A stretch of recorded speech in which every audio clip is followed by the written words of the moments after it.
Good evening, everyone. Welcome to our regular council meeting for Monday, February the 12th. Call the meeting to order at 6:30. And I would ask that if you're able, that you stand and join us for the pledge of allegiance.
I'd like to begin by respectfully acknowledging that the town of Shelburne resides within the traditional territory and ancestral lands of the Anishinaabe, including the Ojibwe, Potawatomi, Chippewa, and the people of the Three Fires Confederacy.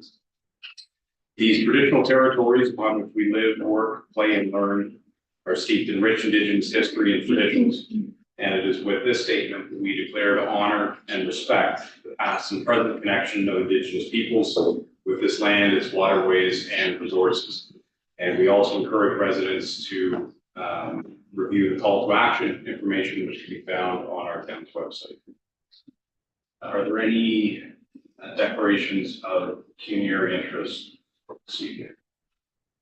Not a very good agenda, so I'm not surprised. On to the minutes from our January 29th meeting. I have a movement seconder to approve those minutes as circulated. Councilor Sample, second by Councilor Fegan. Questions or discussion? Favor? Carried. No members of the public in the gallery. Were there any questions submitted? No, sir. Questions? All right. So we have two proclamations tonight before we get into our regular agenda. The first is for Congenital Heart Defect Awareness Day, which appropriately is Valentine's Day, February 14th. Whereas 1 in 70 newborns in Ontario are born with the type of congenital heart defect, CHD, making it the #1 birth defect and cause of death from a birth defect. And whereas there are 35 known types of congenital heart defects, many babies will undergo unimaginable interventions in the first few hours of their lives due to CHD. Now, therefore, I, Mayor Wade Mills, on behalf of the council, do hereby proclaim February 14th, 2024 as Congenital Heart Defects Awareness Day and encourage everyone to learn more about CHD and what you can do to help. Second proclamation is for Human Trafficking Awareness Day, which is February 22nd. Whereas National Human Trafficking Awareness Day was established on February 22nd, 2007 in the House of Commons to encourage Canadians to raise awareness of the magnitude of modern day slavery in Canada and abroad and to take steps to combat human trafficking. And whereas between 2009 to 2018, the police reported 1,708 incidents of human trafficking in Canada. And whereas between 2018 and 2019, Dufferin Child Victim Services were made aware of 22 victims of human trafficking, with 7 being youth under the age of 18. And whereas CryNot.ca, which stands for Compass Rotary Youth No Trafficking, is a volunteer-driven group comprised of the Rotary Club of Orangeville and Compass Community Church to raise awareness to the concern of human trafficking in the Dufferin Caledon community. And whereas the mission of CryNot is to reduce and eliminate human trafficking by raising awareness, fostering collaboration among like groups and organizations, equipping adults with connections and resources available to defeat the threat of human trafficking, and creating and maintaining digital information. Now therefore, I may, Mayor Wade Mills, on behalf of the council, do hereby proclaim February 22nd, 2024 as National Human Trafficking Prevention Awareness Day in the town of Shelburne. Council inquiries. Got a couple, Councilor Bernardo. I have a little bit of a concern. Do we still have a bylaw concerning, mobile, trailers for, that go into trailer parks and whatnot, being parked on driveways So in the winter time? RVs, We do? for RVs, is that what you're? Yeah, RVs, yeah. Okay, yes, there's this, section in the town zoning bylaw. Okay, because there's been an RV parked on 435 Old Village Lane almost all winter long. It's a long RV, it's quite a long driveway, it takes it right from the roll road to the garage, so it's a big RV. I'm just kind of concerned that with it being parked there, that others will soon realize and start parking their RVs rather than walk. I mean, why should I pay for it to be transported somewhere else and parked somewhere else when I can park it in my driveway like that fellow over? So that's one concern. The other one is. Hold on, I think clarify. Sorry, through your worship, the, that is a reactive, and so complaint driven. We would need a complaint from or from whoever else is complaining to you about that issue. That's a reactive enforcement. Okay, so I have to file a complaint online. That's correct. Okay, fair enough. The other one is in regards to the theft of vehicles that's been happening in town. I'm wondering if we can have the inspector maybe come in and tell us what police are doing.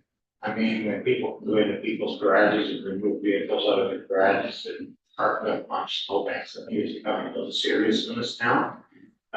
That's pretty blatant, and I'd like to know from the inspector at some point in time as to what proactions the police are doing within the community. They're getting pretty blatant by the sounds of what I've heard. It's happening everywhere. So just to, if I can add to Councilor Knowles, I was out at 4:30 this morning, I did see a foot patrol, I did see 2 unmarked in town, so the enforcement is there. But I'm wondering if we can somehow engage the public through some sort of an education. Blockers is something that comes to mind. Do we get the police service board to ask for education resources from the OPP? The neighborhood watch. We can't put in the neighborhood watch. And CamSafe is another program. The registry of security cameras. Okay. Yeah, and they don't access your footage without your permission. They just know that, They use it. yeah, that you have a camera at this location. So those are kind of for the, I don't know if that's through the service board or how that gets. Yeah, I mean, formally it could be, but I mean, quite frankly, I've spoken to Inspector Dean Swally a couple of times and it doesn't have to go through police service board. I mean, I can just reach out to him directly. I think Councilor Wagner was going to say this. I mean, it is a problem, obviously, and not to diminish the problem, but it is in the Shelburne. The conclusive problem. I mean, this sort of thing unfortunately is happening in small towns and throughout southern Ontario. For whatever reason, the individuals who are doing this tend to be targeting smaller communities, it seems.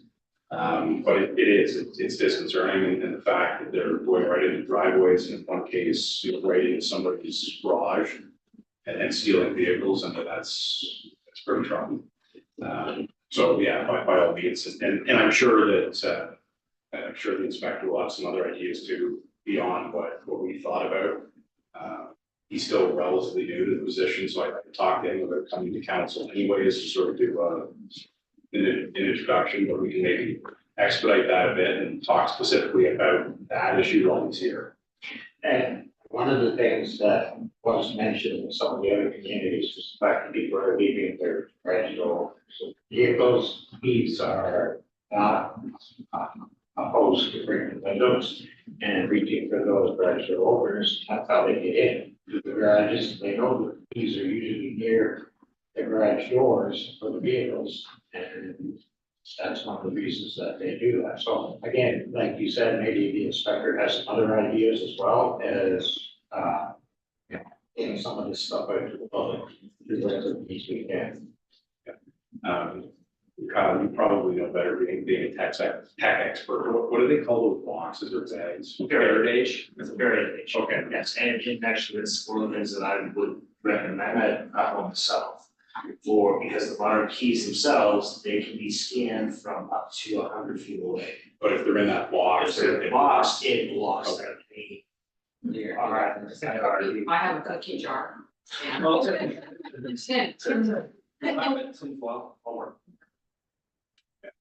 So being in the industry, Yeah. they're able to get your car, they don't need a key fob anymore. Because they get programmable key fobs, just from there, they go up, there's a sensor on your vehicle, they can scan it, you're in and out and gone. There's even people who've been doing the club. Club doesn't work because what they're doing is cutting the steering wheel, they don't have a club. No, They that's cut the steering wheel and just do this, and the club comes off. So they're working on it. I know we're in the industry, Trillium Ford had a bunch stolen from them and no keys were available anywhere under lock and key, far away from any entrance door. And they walked in and got a bunch, hence why they're all gated down and everything there. So around you, it's not just happening in the private sector, it's happening in that sector too, so. So you saying these Faraday cages are useless at this point, or? No, it probably helps, I'm sure, and it helps, because some of the technology these guys can't afford yet. Right. And then the technology that they can afford, they need that, but you're blocking that, so they go to the next, one. So. Somebody wants something bad enough. But I know, So I know we had 4 customers into the shop in the last probably 3 or 4 months, talking about it, and every car that's been taken has either been 22 or 23 or 24. Yeah. Because they know how to get it in and out quickly. And it's, I tell you, like literally 30 seconds, the guy was in and out of the flow off the steering wheel, 30 seconds. Really? And started and running and driving away. So. My niece's husband put a wheel on the truck, because he's had his truck stolen 2 times. And because they couldn't get the wheel lock off.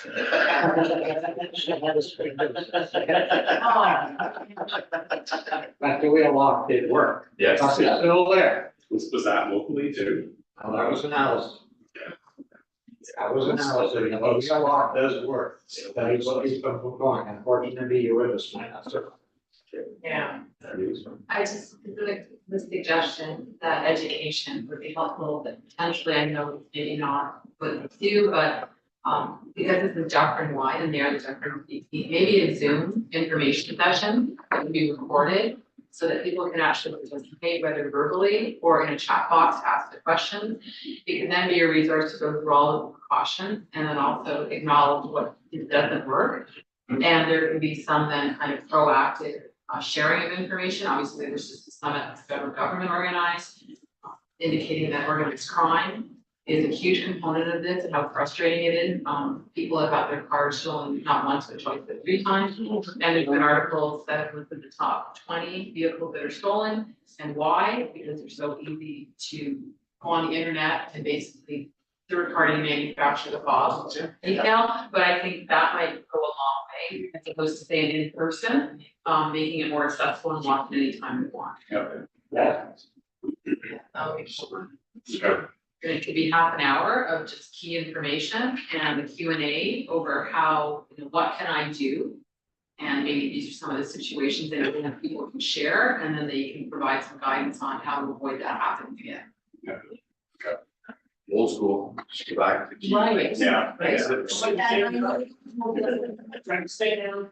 Or manual, something like that. You got around, what, you got a manual number that's feeling. And then the final thing I wanted to bring up was the U-Haul trucks, so they thought, especially, for example, even the William Street, block, has U-Haul trucks parked there for quite a while, sometimes weeks on end. Again, I don't understand why they're parked within public parking spots, which the public would like to use, rather than have used up by U-Haul parking. I'm not sure if they're buying the spots, but they're parked there, and I'm sure They're in the back lot now. they're They're in the back lot now. in the back lot. They're in the back, the municipal lot in the back. Must pull on the back. Jennifer. Thank you, your worship. That has been addressed.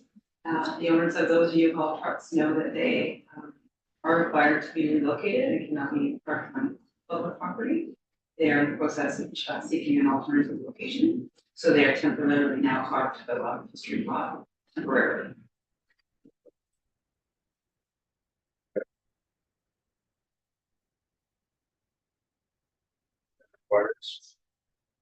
No, wait, maybe just a comment to anyone who's watching, just to remind them about the polar plunge that's happening on Family Day at Bill Park. The last time I had sort of viewed the Facebook, well, it wouldn't be Facebook, it'd be the website, we were only at like 25% of the goal. So just throwing it out there, you know, if you don't wanna plunge, you can support someone who is, or, you know, just make a donation in general to the event, even $5 makes a difference, so I just wanted to throw that out there as well. And come out and watch us crazy folks, we're gonna jump in. You didn't like it, right? Yeah, I registered with me and Abby, so we're going, and I created a little, our team is the gene pool. How shallow is it? Sorry.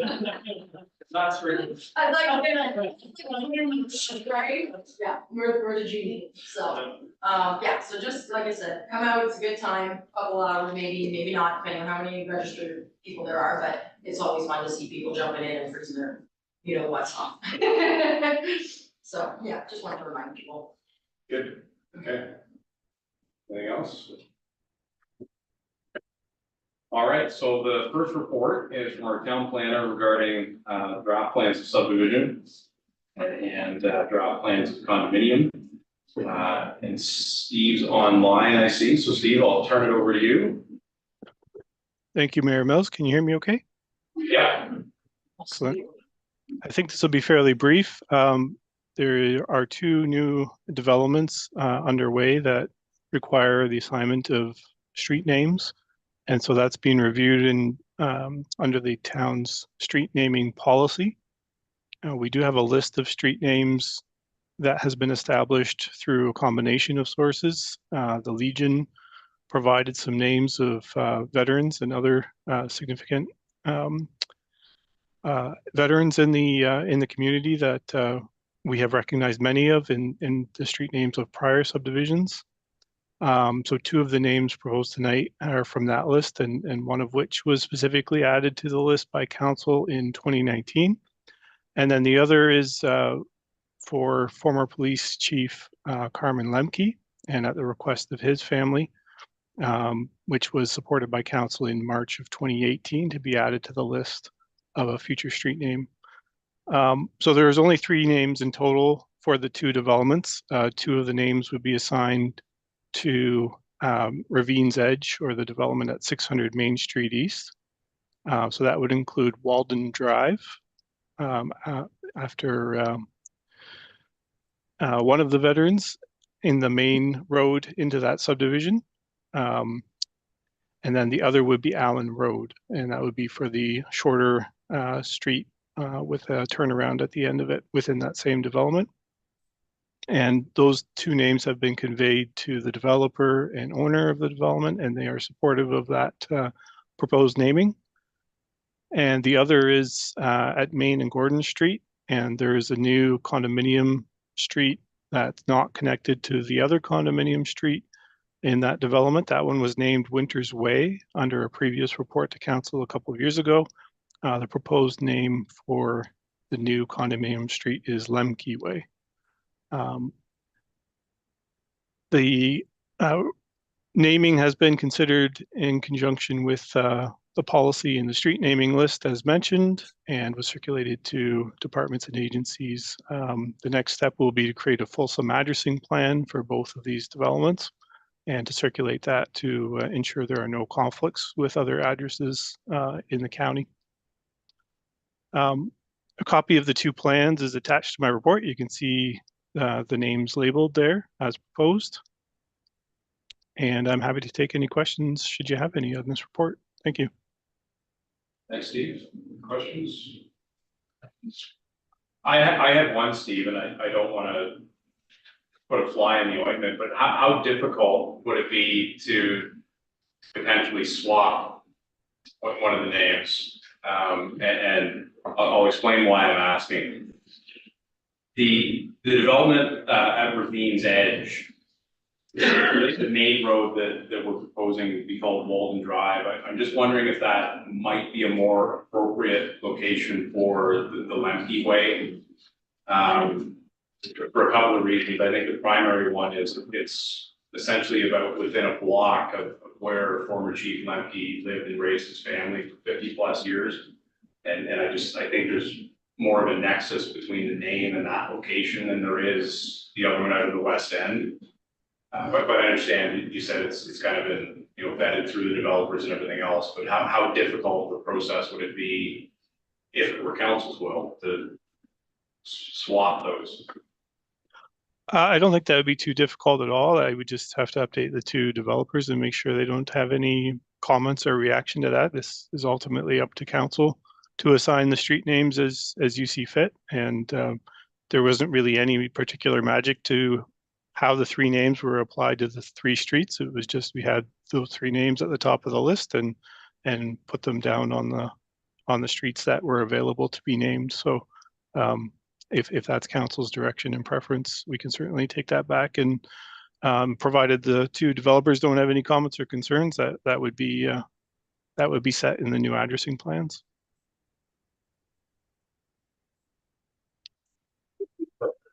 To the streets. I had spoken with the family before, and then they thought themselves that it would be flipped the opposite way around, where the name would be up on the other subdivision. And the other part that I like, it's a bit more of a street for someone who has been our police chief for the better part of 30-some odd years. So it's more of a street. So I would like to make the motion that we do that. And that way there's conveyed to the developers that it is a motion in Brooke County. I'll second if that's considered. Yeah, I'm just wondering, I'm just looking at the draft motion that was contained, it refers to the names as identified in the plans. Could we just simply say as identified and amended? Rather than have a second motion? Yeah. Okay. Thoughts on that? Is we just saying, have a real issue? No, I understand. So there's some motions.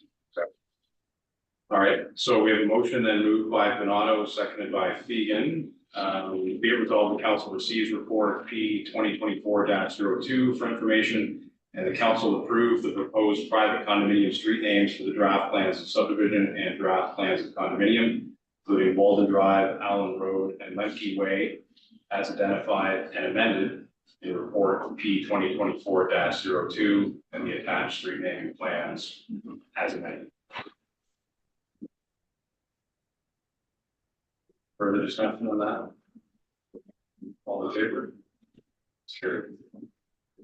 Sorry to add to your work, Steve. But No problem. Just changing a name. Easy enough. Thanks, everybody. thanks, Steve. Have a good night. You too. All right, and the second report is from our Director of Financial Services Treasurer regarding the 2023 Council Statement of Remuneration. Here. Thank you, and through the mayor, this is the annual report that is a requirement of the Municipal Act, which just details council's remuneration, education, and conference expenses that were incurred for 2023. Okay. Any questions on those?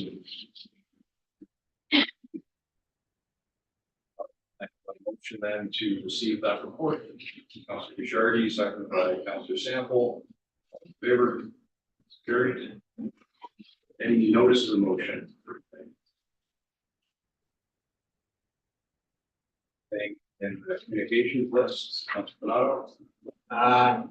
Number 5, the town of Prescott Russell, 3 economic prosperity and social needs for all municipalities. Basically, it's one where it's asking the provincial government to make us whole. I think we may have already done it. Yeah, I forget which one it was, we reported last meeting, but yeah, right, and stuff like this, yeah. Just part of last meeting. And then number 6,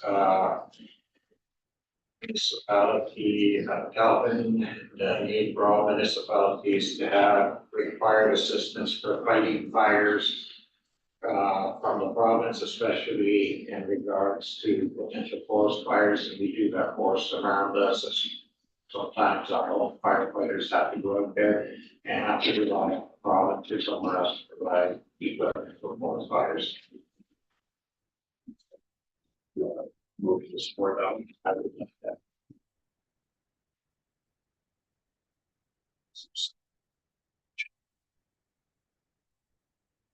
Second. All in favor? All right, Number 11. number 11. I'm sorry, not for what was the last one? You want to adjourn? It's number 8. Yeah, number 8, yeah. Pre-budget. The pre-budget AMO, yeah, I'm sorry.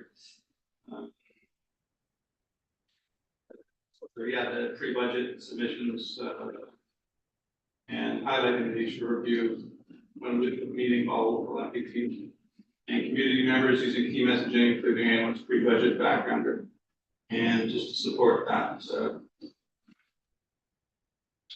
not to be moving forward. Item that. It's through the mayor, similar to the other request for AMO, they provided each municipality with the opportunity to support the budget backgrounder. We could do it, no problem there. It's there, the council resolution. They provided examples of what you can formulate in there. I'll just note that a lot of our professional organizations as well, ANCTO and MFOA, I'm sure these acronyms, sorry, have all been submitting budget packages as well, sort of reinforcing what municipalities need to be done through scope of different service areas. But certainly if you direct us, we can take the recommended motion from AMO and remit that on behalf of the county shopper.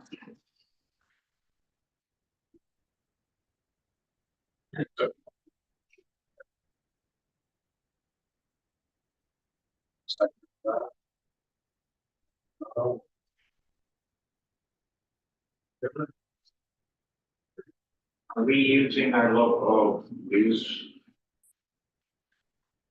templates, media, whatever, to push on the government? So what we haven't done to date is a lot of social media background. We've committed it to the province. We certainly can share that with local media so that they know that the town of Shelburne has supported that. Yes, certainly we can do that with this as well. I think if the public understood that because of the province's position, they, if anything were to go ahead, it would be on their back. The province is supporting municipalities as taxpayers. I think that some of the local population, just as equal, could be supportive of the push against the province. So what we'll do is we'll prepare our response of the motion with a media release, which we will have a statement from the mayor incorporated into that as per. And we'll hopefully have that done over the next week.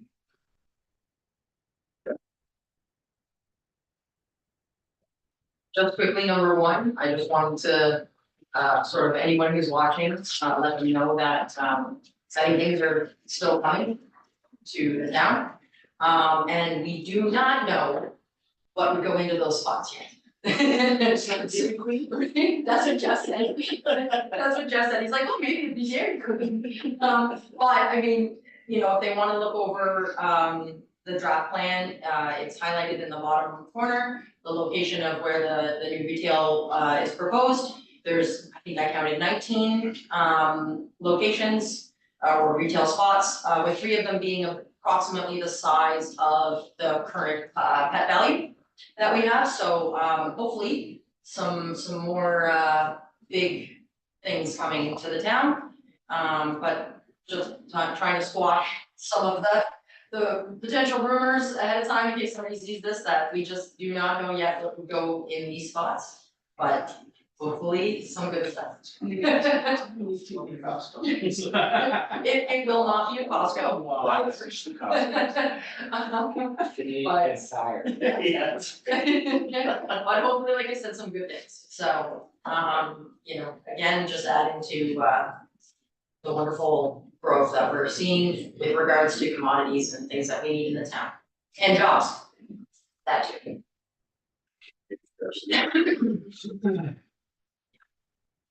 All right, can I have a motion then just to receive the remaining items listed under communication? Councilor Sample, second by Councilor Wagner. All in favor? It's carried. So.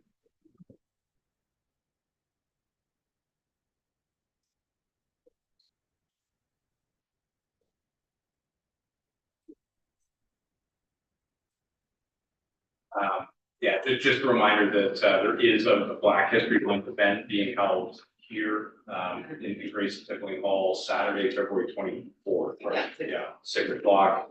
You have to reserve the tickets, that they're free, but you do have to reserve a spot because there's limited seating, and that's done through Eventbrite. That there's all kinds of posts on social media, should be easy enough to find. If somebody can't find it, can they call town hall just to get pointed in the right direction?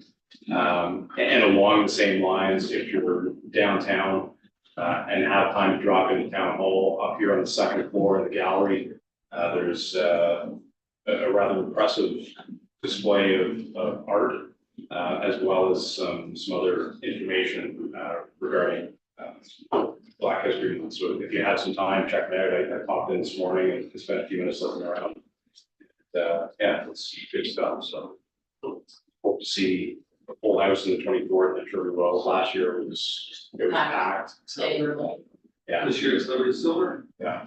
Good show. Yeah. Good. Okay. All right. So that brings us to our confirming bylaw. For a second.